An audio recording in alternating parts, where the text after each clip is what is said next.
Hi, everybody. Welcome back to another installment of Conversations with Coco and sharing with you some more tips and ideas and ways for you to manage your child who is an autism spectrum disorder child because we are all in some very, very interesting times now with COVID-19 and how education is unfolding, whether you are doing it online, whether now they've sent your children or your child back to school, or whether you're doing a blended online and at home learning environment. I've talked to a lot of people about where their children are, and it's sort of all over the place in the area where I live. And currently, my son is fully at home online doing his work from home, which also has its own challenges and benefits. He is currently a student in high school, and I will tell you one of the things that you will hear as a parent, if you haven't heard it already, you probably have, that transition into middle school and then moving on into high school between hormones and them just being a normal teenager and kid to begin with, on top of the diagnosis, presents a whole other set of challenges for you as a parent to figure out how to navigate and best support your child so that they are living their most best life, right? So, keeping that in mind, there were several things that I did pre COVID that I had to learn to do a little bit differently that you guys may now have to think about differently as well and figure out as you watch this video which one of these tips and techniques and pieces of information may work best for you to be able to navigate it as you're still having to navigate your own other pieces of information in terms of, well, not pieces of information, but other tasks that you are responsible for, which includes going to work and running a household. We're all trying to reconfigure our lives to figure out how best to blend all of those things so that we maintain our sanity, because that is important for us first and foremost, and then for our child, as I mentioned in a previous video. So pre-COVID, what it used to look like for me and what it took me a long time to figure out how best to be able to support my son is I would go to the open house every year. Make sure I plan my time appropriately around work and other activities that I had going on so that I could be fully present at open house and show up with my son to introduce myself, introduce him, share a little bit about who he is, share also some tips and tricks that we found that have worked in a previous school year or previous school years, and just to get them ready and prepared before day one, because there's so much going on about who he is and what they can sort of expect. I full well know that they're not going to remember everything in the conversation, right? I come already prepared with pre-scripted points that I can hit with each teacher, boom, boom, boom. Again, with an introduction just to share. And then when I come home, I follow up with an email because I've gathered their email addresses. Also, during that conversation, I have my little notepad in my purse to be able to do that and talk about whatever their preferred method of communication is, because I'm letting them know, hey, I'm here. This is, who you're meeting. This is who you're going to be working with all year long. This is my son. Here is how you guys can build the best relationship, best supportive relationship with him throughout the school year. Then I come back, I send out an email to all of the teachers, reintroducing us again, listing those very, very specific bullet points that I have already pre-prepared, knowing what has worked for him before, and then letting them know that I'm still open to any other things that they may find that are helpful. Because a lot of times the teachers don't have any experience with our children. And so they don't even know where to begin. And it's an opportunity to open the door to say, if you can take something away from meeting all of these parents, can you please take away taking the time after this open house to go up and at least understand what Asperger's and autism is, right? We've got to open up the door of the mind first. So that's one of the things that I would do. Then during that time, early on in the school year, there is a connection with his counselors to work on a 504 IEP plan. Now, whichever one you have is just going to depend on your child and the nature of where they fall on the spectrum, whether they have either a 504 or an IEP, and then how those are going to translate into the classroom, and making sure that all of his teachers get a copy of that in addition to what I've sent them as some tips and strategies for his best success, which oftentimes includes where he sits in the classroom, because my son also has some visual spatial issues as well. So sitting certain places inside the classroom. So that didn't quite apply this year, right? And so that's the thing that we run into. I had to scramble at the end to figure out how I could accommodate something similarly and yet have my son still feel seen and heard and not fall off the deep end. I'm going to tell y'all, it was hard. It was hard because teachers were already swimming in information. They were swimming in changes because this was the first time. And so my emails were getting lost in the beginning, and some of them I didn't even get to fully send. And that's on me. So I wound up having to backtrack, but that's another story. What I'm saying all that to say is, here's what's important in terms of the connections.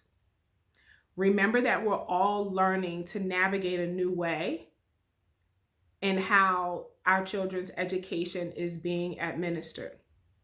It is super important and even more so critical to maintain connections with all of your child's support partners.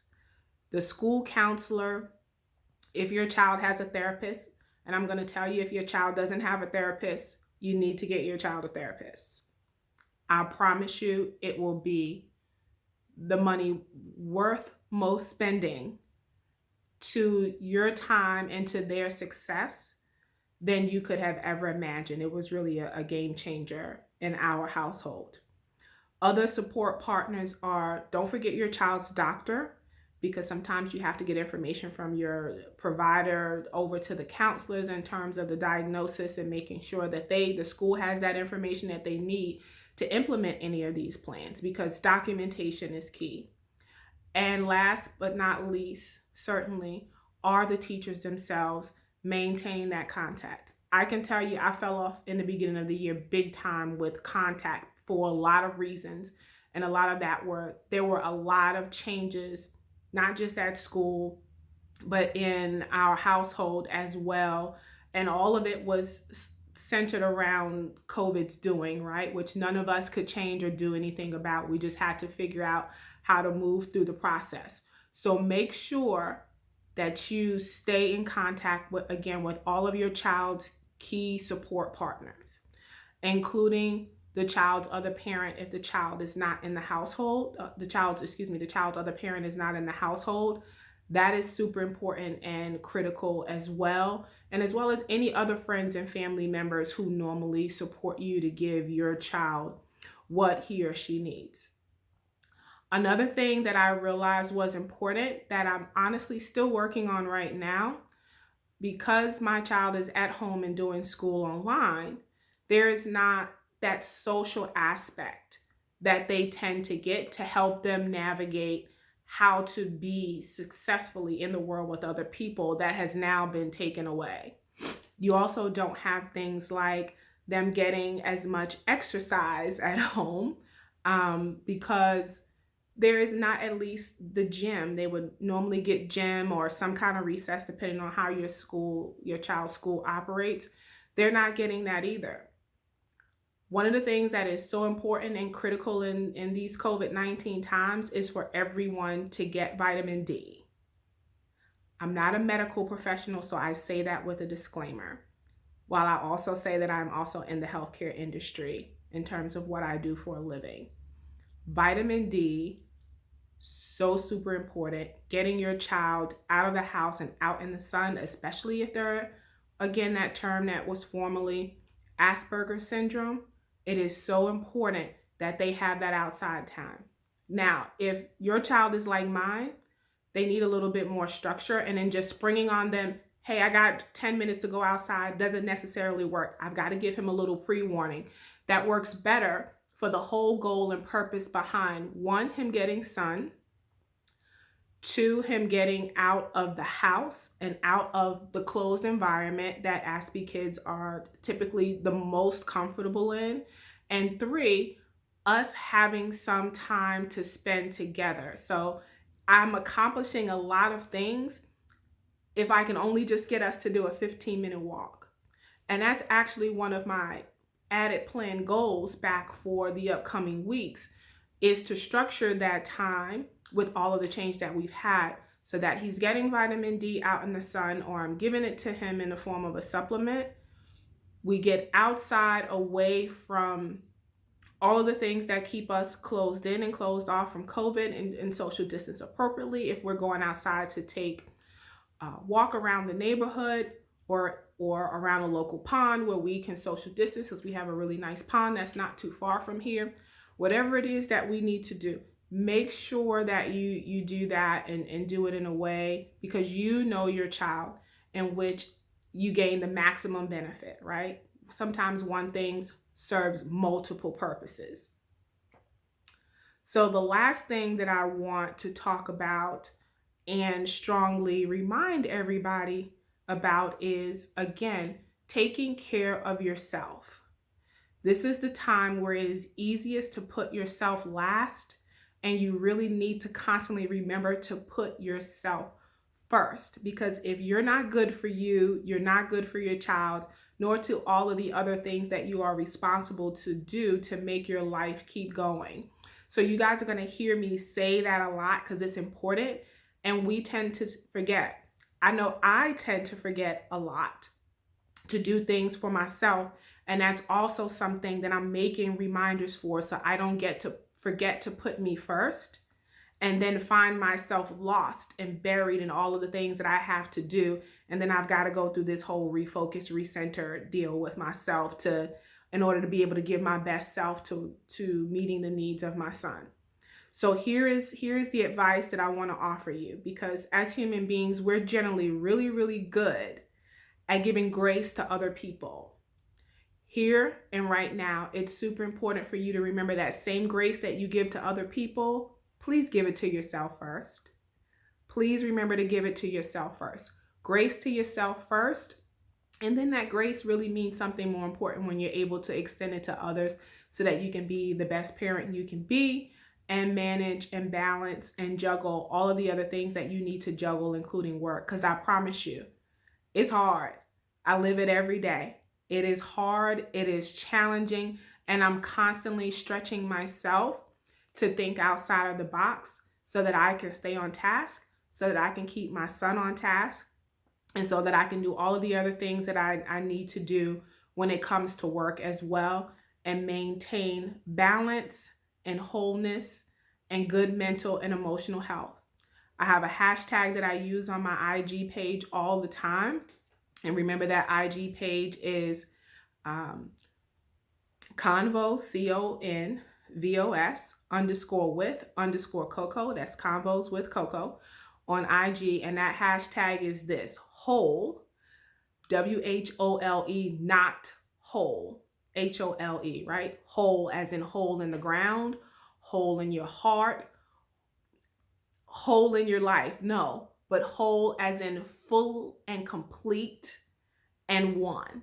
We have to remember that. Keep yourself whole, not as in a hole in the ground, so that, again, you're giving the best self and being the best person you can be for this beautiful, amazing child that you have been blessed to be the parent of, to get them to their best place, most fulfilling place, but one step at a time. We know what we want the end result to be for our child. We know what we want the big picture to be, but we have to chunk it out, right? Eat this elephant one bite at a time. That's something I've actually been saying to myself all week with all of the things that I have on my plate and that I'm responsible for doing and carrying on each day.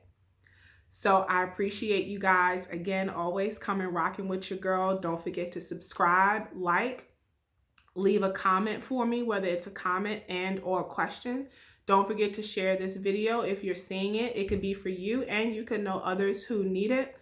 I'm always willing to talk about other topics that I may have some experience with, and tell you how I've been able to successfully navigate them, because we all have these children that we want to make sure that we're teaching them to be the best people in the world that they can be, because God knows right now with everything that's been going on, we need to be raising really good people, and being good people ourselves first, so that we're leaving them a good world, a good world to live in, right? Because if we don't foster that, then we're not going to have it. And we're teaching our children to grow up in a world where people may not be nice. So we have to learn to be nice and kind as adults first, so that, again, we're leaving that world to our children that we're raising. I hope that makes sense. I think I almost kind of lost my point there, but I'm going to let it ride. But if you have questions, I'll be glad to clear those up. And again, thank you guys for listening. And until next time, you all enjoy this beautiful day, because it's beautiful here. Bye.